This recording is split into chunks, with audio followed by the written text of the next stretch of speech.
Hey everyone, I'm Brian Stelter. Welcome to THR Presents. It is a pleasure to be here today talking about one of the most original, one of the most timely, one of the most bonkers shows of the year. That is Peacock's Mrs. Davis. I call it my obsession of the spring of 2023. So joining me is one of the executive producers and directors, Owen Harris, and the star, Betty Gilpin. Welcome to you both. Thanks, Brian. Thanks for having us. I don't want to talk much, but I've been so impressed by the prescience of this series and how the co-creators, Tara Hernandez, Damon Lindelof, they wrote something so poignant here, so timely with the rise of AI and ChatGPT.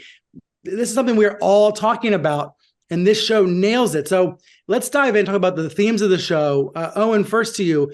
Take us back to the very beginning, and how far back was that? Given how this show is so on top of what we're all talking about right now, when did you all start conceiving this? When did you get involved with Tara and Damon and directing the pilot? Sure. So I was sent the pilot. Tara and Damon had been working on it through the pandemic. In fact, it was a sort of a love child of the pandemic. They were concocting they wanted to collaborate on a show, and they were trying to figure out what that was about. And I think at the time we were all feeling particularly lost, looking for answers, wanted to know what was going to go on in the world. And I think during one of these conversations, they were talking about, wouldn't it be great to be able to just press a button and ask something, some sort of all-seeing eye that could sort of direct us and show us the way. And I think that sort of notion, the idea of Mrs. Davis sort of came forward. And I think at the same time they were talking about faith, and also about how much faith we were putting into technology, and and also just the erosion of faith in a certain way because of where we are as a sort of culturally. And I think all of these sort of ideas came together to create this idea of an AI that is supposed to be benevolent, but at the same time, who is really looking after us.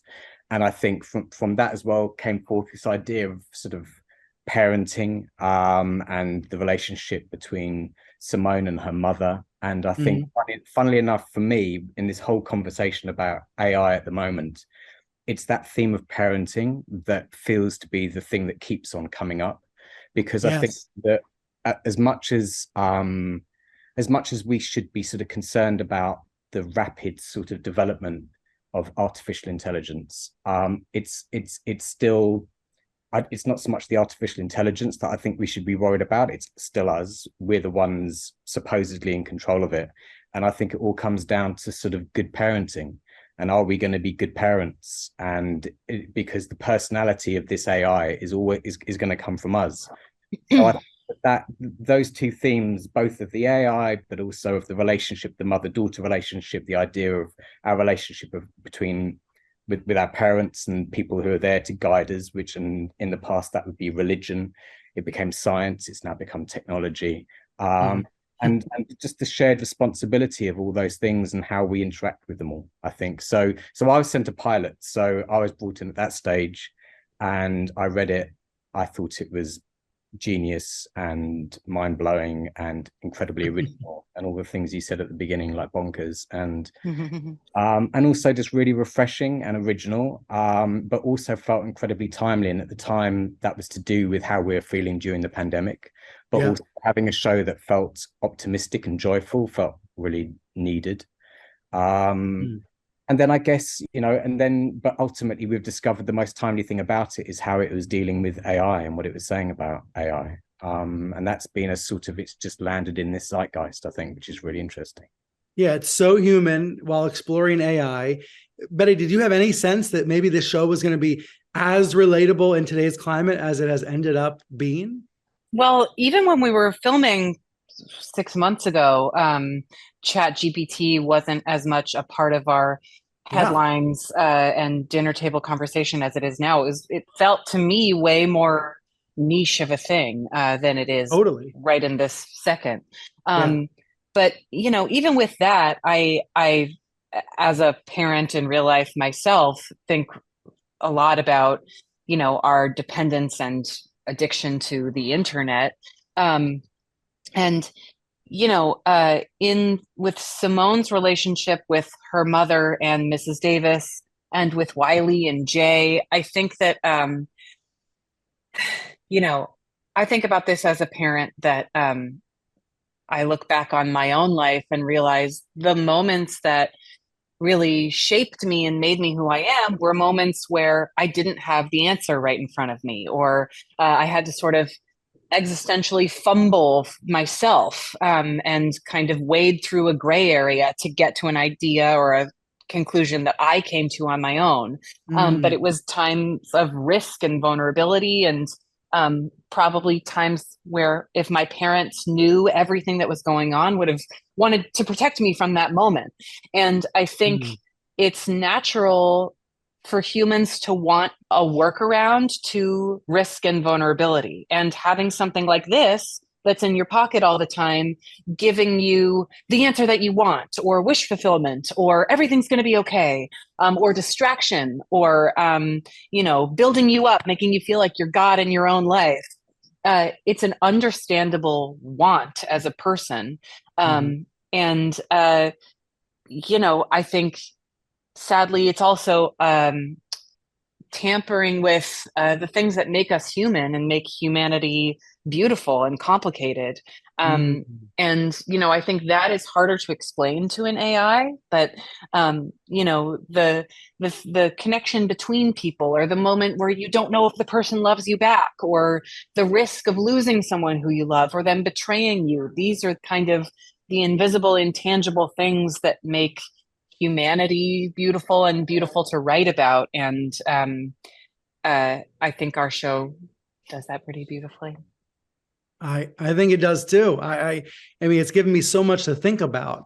It does exist in a world where, there have been these other sci-fi genre shows, and you worked on the Emmy-winning miniseries Black Mirror. Where do you put Mrs. Davis? How did that inform your experience with Mrs. Davis? Funnily enough, with Black Mirror, I think that when I received Mrs. Davis, the world was doing such a good job of being dystopian. Totally.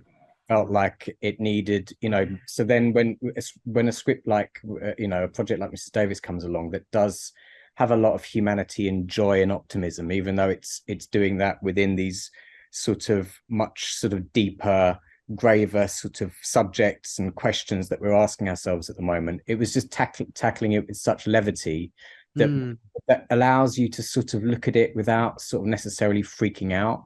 And I think that's a really good way to look at these issues, because I think that there's a lot of fear is something that's so easily drummed up in people, and I think that you can reach sort of quickly to the wrong conclusion, whereas if you can look at something with a bit of levity and a bit of distance, and do that through a show like Mrs. Davis that's just going to ask some questions and not necessarily posit the answers, then I think that's a really refreshing way to do it. So and Black Mirror did similar things using satire, and actually the ones that I ended up doing, funny enough, were also strangely relatable to what's going on with ChatGPT. The boyfriend that comes back who is sort of perfect, and that was the problem with him, because he lacked the things that Betty was describing, the sort of the difficultness and the all of the aspects of humanity that are problematic, but actually are the things that make us human.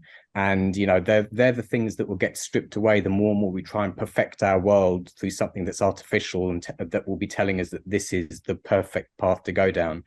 The more you strip away human interaction to that, it's that I think is sort of worrying, and that's and certainly Mrs. Davis sort of points towards a future that's like that, and how happy are we really going to be.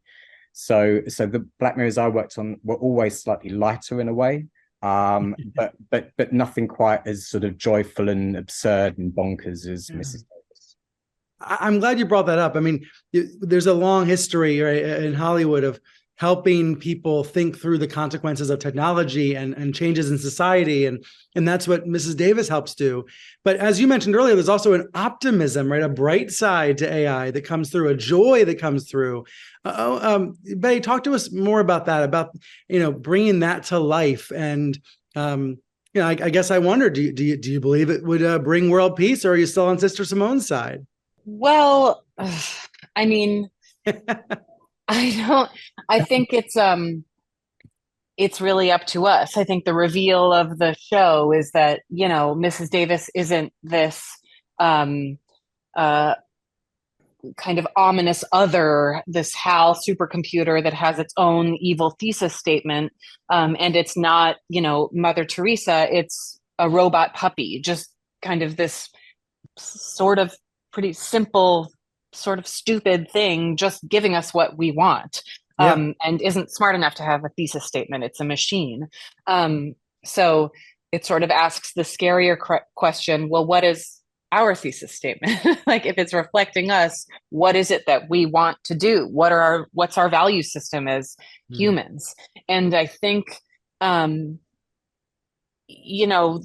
the kind of Turkish delight of our existence is like we come together as a community, and we have these pure wants as children, and then the idea that if I just do that, I could have a third bathroom with pretty wallpaper and the world would compliment me. And, we can't help but kind of go for the personal individual validation and feeling like God in our own life, and forgetting the things we were talking about earlier that make us human, and the beautiful things about life, Right. connecting. But those things are harder to monetize or have a point system connected to loving someone, or the feelings you have, the feeling of happiness, the feeling of connection, the feeling of sacrifice. That doesn't feel like drugs, so it's harder to put on your bucket list. And I think AI knows that and wants to go after the things that are easy to monetize, or easy to say, if I get this brass ring, then I'll be at this level of happiness here, here, here. And I think having blinders on towards individual goals, if we take those blinders off, do we realize, oh, we forgot to fix global warming and make it a democratic society where everyone is living peacefully. I think that's what we're realizing now, that we've been living in such a self-focused way that we're sort of blinking our eyes open, and there's billionaires on yachts while, the rest of the world we fucked up, guys. I was gonna say sinking into the ocean. Yeah. Yeah. So I don't know. You're I talking don't know about what to do. optimism. There's reason for pessimism too, right? Yes.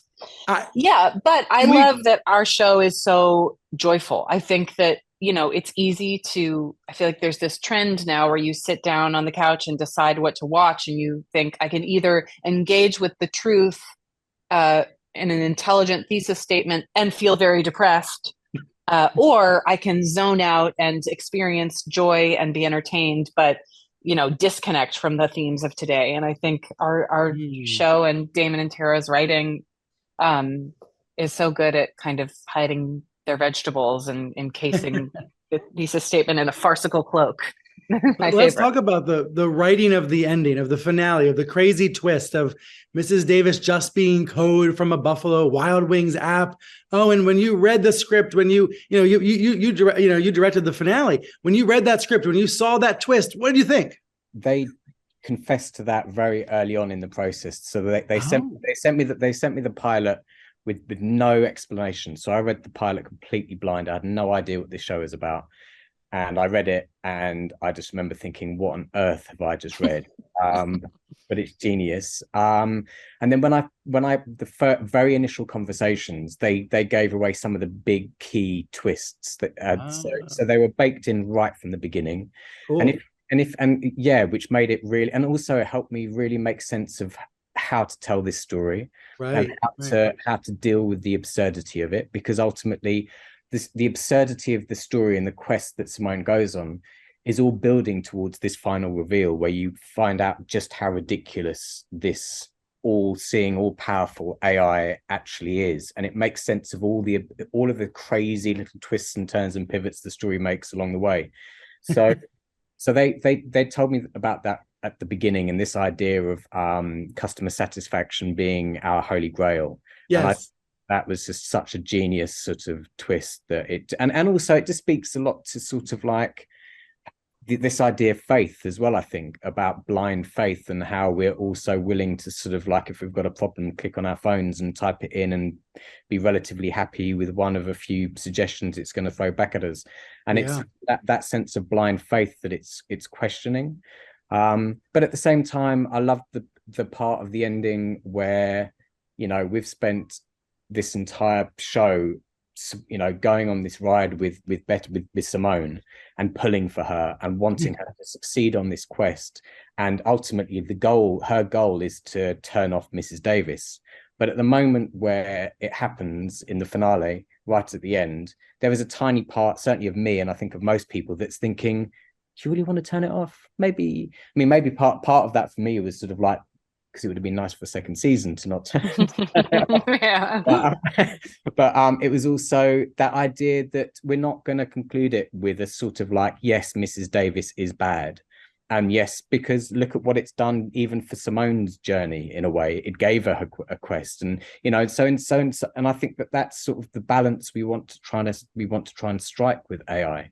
You know, if we can find a way of using it as a tool that's going to serve us and help us, which it's doing, you know, with sort of like huge breakthroughs in antibiotics and with paralysis and all these sort of, you know, they're the sort of things that don't make headlines because they're fun, uplifting things. The scary stuff is the bit that the world's going to end, human history is going to end, all of this sort of stuff as we know it, the end of culture and civil, all of that sort of stuff makes huge headlines, and I think it's really, really important that we listen to them. But at the same time, let's not throw the baby out with the bathwater. Let's try and figure out how we live with it and how we make use of it, I think.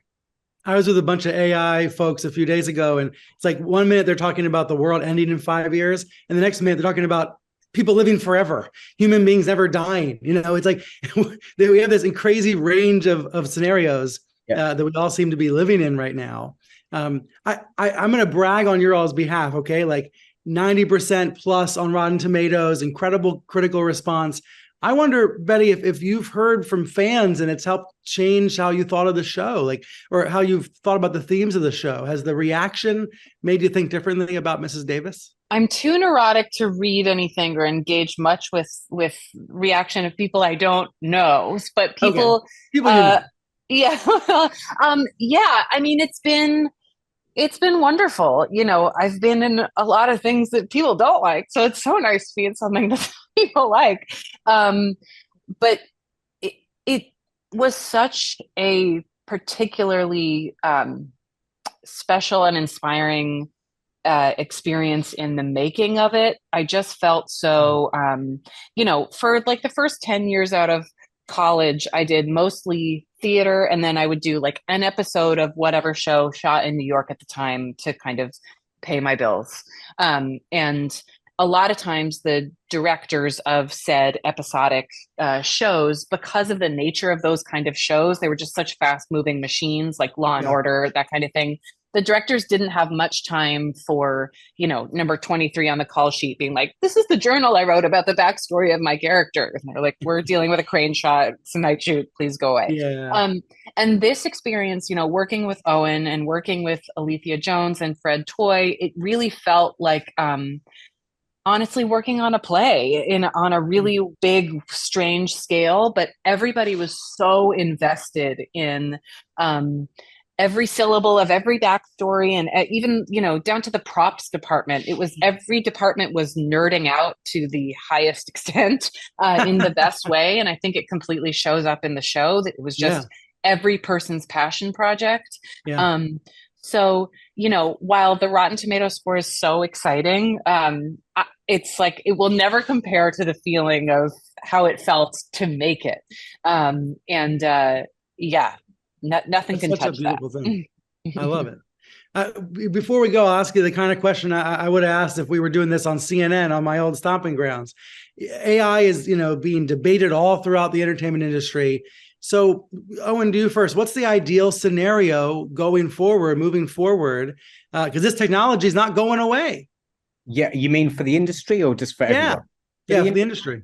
Yeah, I've been sort of backwards and forwards on this a lot, and I get asked it quite a lot because of the sort of shows that I've worked on. But I've realized I hadn't really asked myself this question very much, because I was always interested in like the human story we were managing to tell within this bigger story. But I've sort of, where I am sort of waking up today is I think we've got to really protect storytelling and make sure we maintain as much humanity, and in which case that means also human beings in the process, because I think that because everything, our cultures are based on stories, politics, religion, everything is based on stories. And I think the moment we hand over the job of storytelling to an artificial intelligence, I sort of really worry about that. I think that's a really concerning place for us to get to. So I think that there, again, as a tool, I think it could be super useful to people, as long as jobs are protected and people are protected. But that's a more economic sort of conversation. But just in terms of its role within storytelling, I think we've got to make sure we're very careful about how we use it, because I think that I don't want a synthetic version of reality to be, because that becomes sociopathic to me. And I think that we need the human element and the human conversation within stories. Betty, final word to you. Yeah, I mean, I think the reason that I became an actor was because I wanted to, when a scene is going well, it's the same feeling as when you're with your child or a dog or falling in love. There feels like this intangible fizz between you and the other person, this thing between you that's really hard to explain. I think that there's this other thing that happens where, I think our show deals with that connection versus feeling like God in your own life, right? Or you achieving something as an individual. And I think AI can understand that. It can understand the electric intangible connection thing. And I think that is what, what writers do, is put that feeling on paper, that invisible web that connects this character to this character to this character. That's what a story is. That's what a good scene is. That's what good parenting is, that kind of intangible thing.